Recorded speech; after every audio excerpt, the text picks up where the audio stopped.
in such a day and age where like people are on all type of drugs. You know what I'm saying?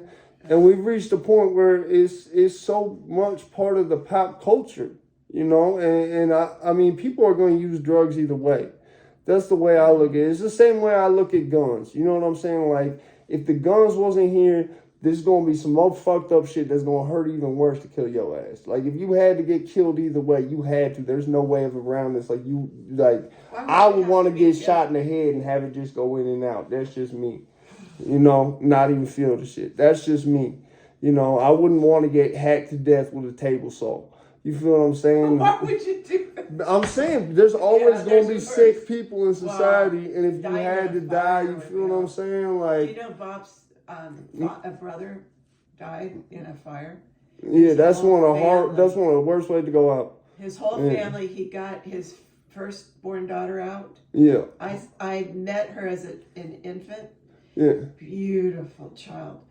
He got her out, went right back in. The wife was supposed to be getting the other children, and they don't know what happened, but he went in, he never came out. Yeah. The mother and 2 more kids never went out. And Bob's parents. I've seen the most heartbreaking thing on YouTube the other day. I seen this dude like want to permanently disfigured, like permanently, like, and he was, I guess his high rise, I think it was down in South Korea or something, caught on fire, and he ran back in to save his girl, and he saved his girl. She got out without a scratch because of him. He's all fucked up. She left him after that. Yeah, and that should be messed up, man. But like you know, Sam from out in Milford and all that, like she was in a car accident and had someone leave her, because you know how she got the scar on her chin. Yeah, she wound up having someone leave her over that, which I'm like, that's not even nothing though. Like, but yeah, like, so it's just this. Like I said, well, you can say it's that you never know. It may be the way that. No, because it was like when she got in the car accident, it happened right then. Like, yeah, like while she's at the hospital. I guess it looked way worse when it first happened, and like, yeah, so like. She said that was one of the things where like she just stopped giving a fuck about like trying to find a relationship after that. Like, yeah, so until she met. Well, like even with Jay, like that's like, you know, that's why they're not together. They co-parenting, like, you know, and I can't blame Jay for that. I can't blame her for that. And Jay honestly is one of the smartest schizophrenic motherfuckers I ever met in my life. Like, cause he said some shit that didn't apply to me, but they definitely applied to the situation that I was in, and then I actually wound up saying this to Smiles a couple of days ago. I said, you know, don't fall in love, stand in it.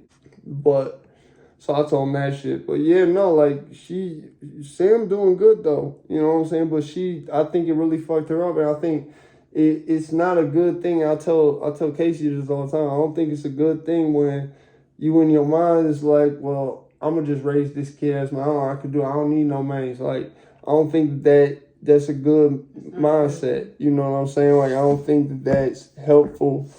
And there was this guy who was divorced. His wife was pretty wild. They never said exactly what kind of mental problems she had. She may have had a personality disorder. Anyway, he was getting where he had to take his child who lived with him. He did get full custody, but he had to give custodial visits every once. Yeah. Not custodial, but visits every once. Visitation. Yeah, to his wife.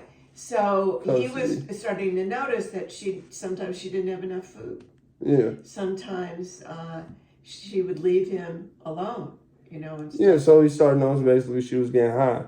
Something was going on. That's definitely usually what it is, yeah. So anyway, but he wanted to take full rights away from her. Yeah. This child is going to want to see his mother at some point, or know what happened. All he knows is you grabbed him and took over everything. Exactly. And he could have had a relationship with his mother, and he doesn't. Exactly. So he said, no, let her know, you know, that she's... Just keep with the lawyers, keep just saying, you know, he can do it, but if having lost my mom, it was sort of like, I really didn't know how impaired she was. Yeah. So I kept thinking she was better off than she was. Yeah. And it wasn't until later. Well, I mean, it's fucked up because, like, once I met your mom, like, I remember, like, when they finally let her out and shit, I was like, why, like, they even had her locked up that long? She was like, sweet, yeah, like, she wasn't even crazy. Like, she really wasn't. But when I met her in my 20s, all of a sudden one day I went, I've got a car.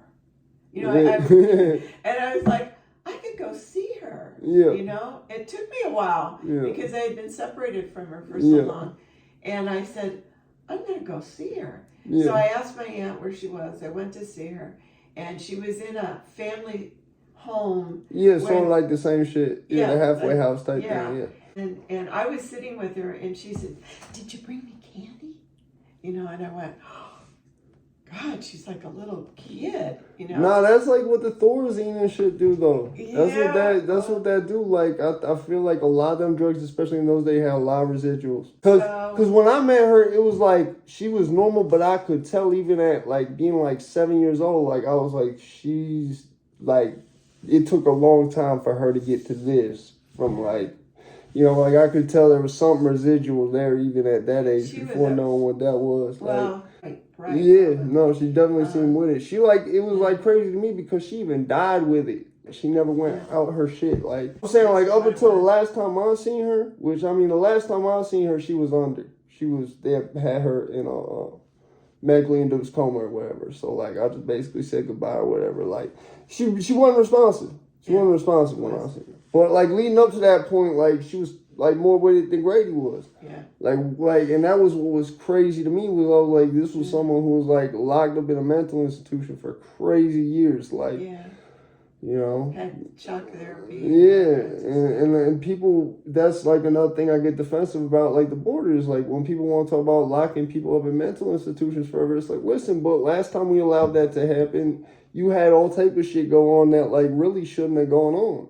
You know? Yeah. And so yeah, like I always think about your mom though. Like Shirley was a wonderful person, man. She really was. Like, she was. You know. I remember back as she was before she got really worse, and I was nine years old when they she instead of coming back home after she had been psychotic for a while, she went to her parents. Yeah. And I kept waiting to hear that she was getting better, and because she had done that before. But so are you talking about after the incident with y'all on the plane, or like before that? Where I wasn't on the plane. Oh. I had stayed in California, but Heidi and Rick, yeah, where she tried to kill them on the plane. Yeah. Well, she started to strangle Heidi. Yeah. But Mom, you know what's crazy is like back in those days, you know what lithium was? That's why it's called 7-Up. Lithium was a primary ingredient in 7-Up. Okay. Yeah, so if she had been drinking 7-Up, that could have been better. No, like I'm saying, if she wasn't bipolar or schizophrenic or anything, drinking 7-Up a lot could have caused that type of, you know what I'm saying? It's like how when I was on lithium, I was destabilized and acting bipolar because I wasn't bipolar and they had me on a med that was for bipolar. So the levels of serotonin and dopamine were getting altered when really they were normal. It was making them abnormal. So that's what I was thinking is like because in those days, and especially with how if you suddenly just don't take it, you notice how you get like sick, like not sick, but I would get really angry and destabilized. That's why I always joke. I'd be like, yo, I'd be trying to find a plug for that just so if I really wanted to like smoke somebody, I wouldn't be thinking about the police or nothing. Yeah, literally make you like just not even think about that. Like, no, the person not possible. Police, what's that? Like, you know what I'm saying? I could see like especially because they were. That was like a thing that a lot of food companies were doing back then. If she had been drinking even 7-Up, that could, because it never made sense to me why she was like so, like with it to that extent, like to a point where right before she basically on her own death door, she with it, like. Well, I don't know what was happening in my 20s when she didn't know who I was. She acted. That's that electroshock bullshit though, Mom. No, that was earlier. That affected her memory more than anything. Yeah, like that shit made me mad at the government. That's the type of shit that really made me mad at the government. Is because it's Well, like that's the what type of shit doctors she said. want.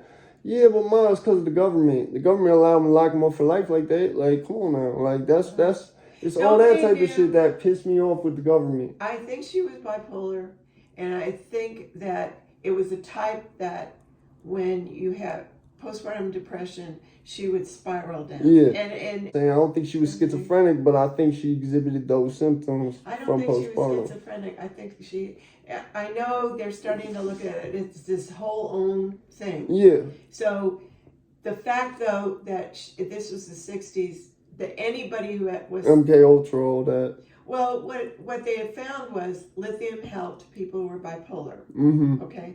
So if lithium helps all bipolar people, but it doesn't help a schizophrenic, Yeah. then they're two separate things. Yeah. But up until then, when somebody was I remember psychotic, bipolar for a long time was the main, like they would throw schizophrenia at all that under bipolar. It wasn't just a spectrum, it was miscategorized as such. Yeah. And then once they started seeing that, then they started going, oh, these are two separate things. Yeah. You know, and then they started she gradually was part of realizing that. there was a spectrum to it with schizoaffective and all them other disorders. Right, Yeah. exactly. So. But I was told as a child she was schizophrenic because she had been psychotic. Yeah, and nowadays psychosis is its own thing. Yeah, and postpartum, sorry. Yeah. Postpartum psychosis is its own thing. Yeah. So anyway. Yeah. All right. I got